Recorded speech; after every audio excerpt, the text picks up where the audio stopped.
What's up mga guys? Magpapakita ko sa inyo ngayon yung inihahanda ko yung ranging nila saka yung cording. So lumaki na yung mga sisiw natin. Siguro nasa 2 months na sila.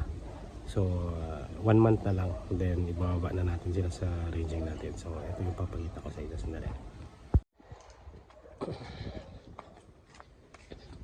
Dito na ako sa likod ng bahay. Yan, sa bakuran namin yan. Ito yung hahanda kong ranging na area. So lalagyan ko lang ng net yung ranging.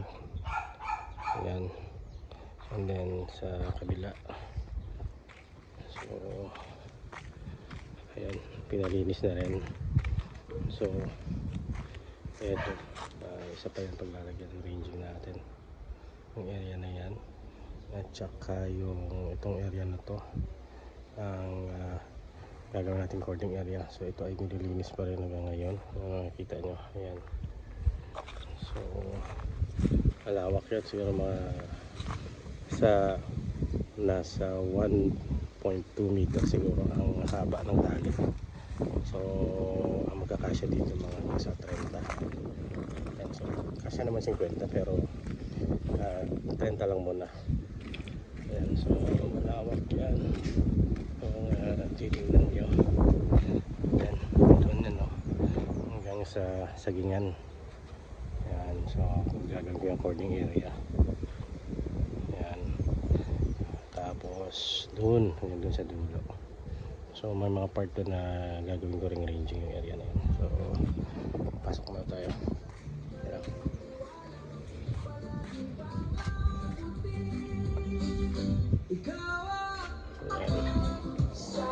Kapatid ko.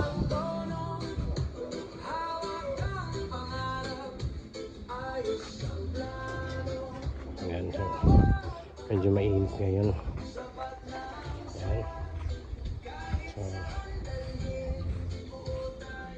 meron tayong bagong material dito sa ating breeding area. So ito ay isang McRae. Cross natin sa Gilmore. Ayan, so McRae Gilmore yan. At yung inahin naman, kapatid niya yan. So kapag kapatid sila sa ina, so ang nanay nila is McRae. Yung inahin nakakross yan sa John Bishop Renzo.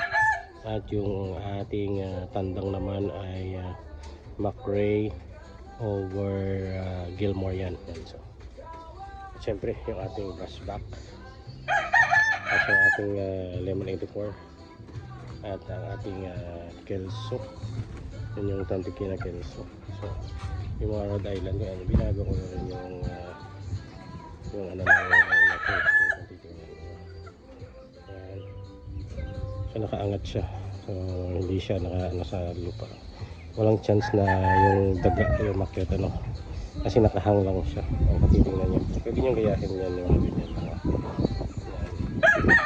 Tapos yung ating mga sisiw, ayan, ito yung ating mga yan, yung ating mga sisiw na yan, yung mga iniwalay ko na rin yung mga inahin. Ito yung ating mga tandang yan. So dito yung batch na to, konti lang to, siguro mga 7 piraso lang sila dito. Tapos ito yung ating purong Gilmore. So Gilmore hatch yan. So yung aman yan tsaka yung inahin is Gilmore din. So Gilmore to Gilmore yan. So purong Gilmore yan. Yan yung ibubunggo natin sa ating McRae over Gilmore. Ayan. Ating black. Nangingitlog na rin yan.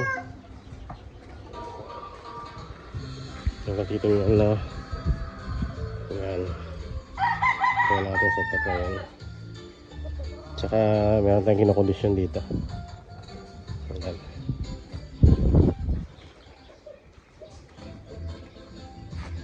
Ang station yun.